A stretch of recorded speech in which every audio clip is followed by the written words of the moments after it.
Kristo Yesu akuzwe.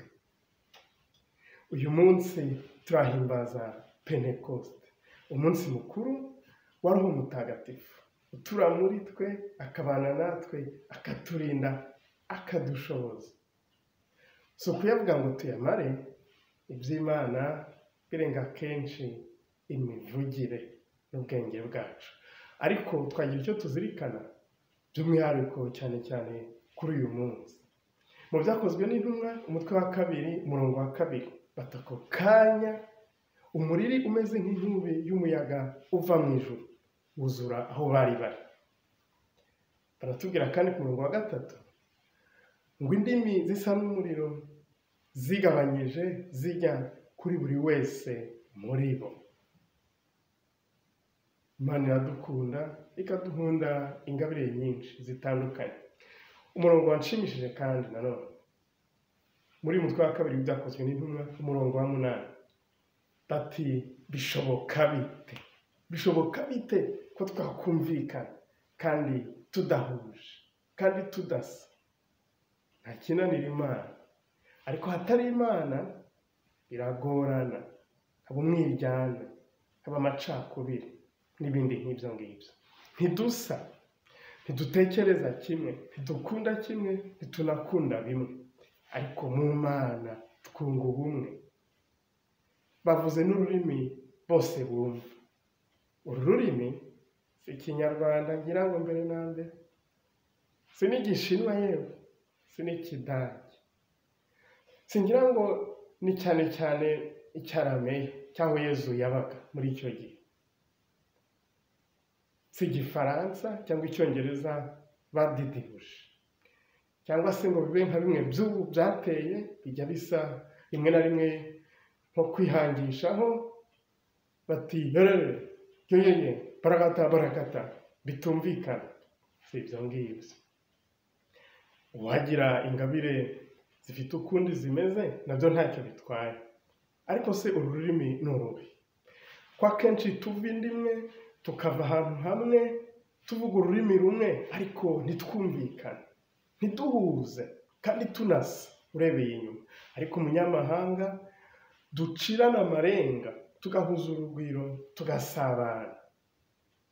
Ururimi rero si mbere na mbere urwo kuvuga, ahubwo ni ikiturimo, ni urukundo rwagombye kuranga abana b'Imana.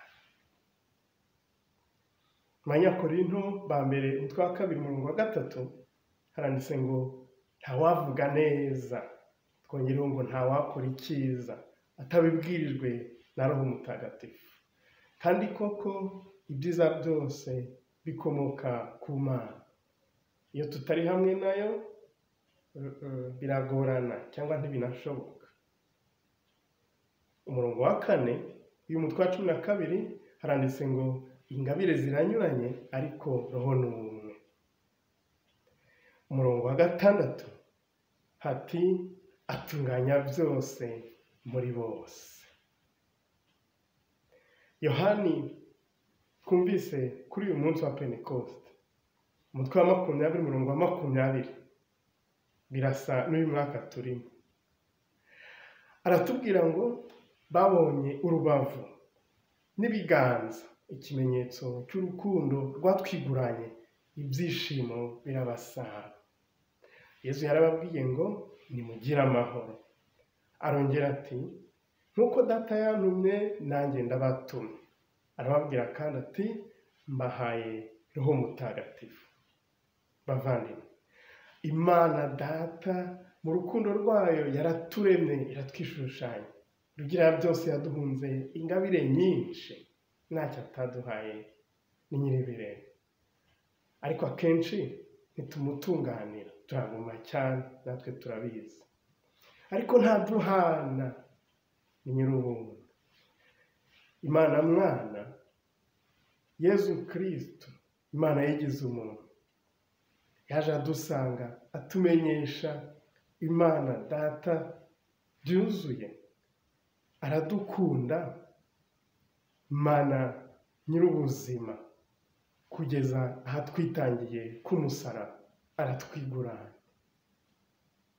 Tubiririmba neza ngo ni intwari ku rugamba, uwatwiguranye Yezu Kristo mugenga byose. Yasubiye mu ijoro, ariko ntitwasigaye twenyine, ntiyadusize twenyine. Imana Roho Mutagatifu abana natwe, akadukomeza, akaturinda, akadushoboza ibitugora. Twabyumvise neza muri Abanyakorinto ba mbere umutwe wa 12 umurongo wa 6, ngo ni rutunganya, atunganya byose muri bose kandi hose.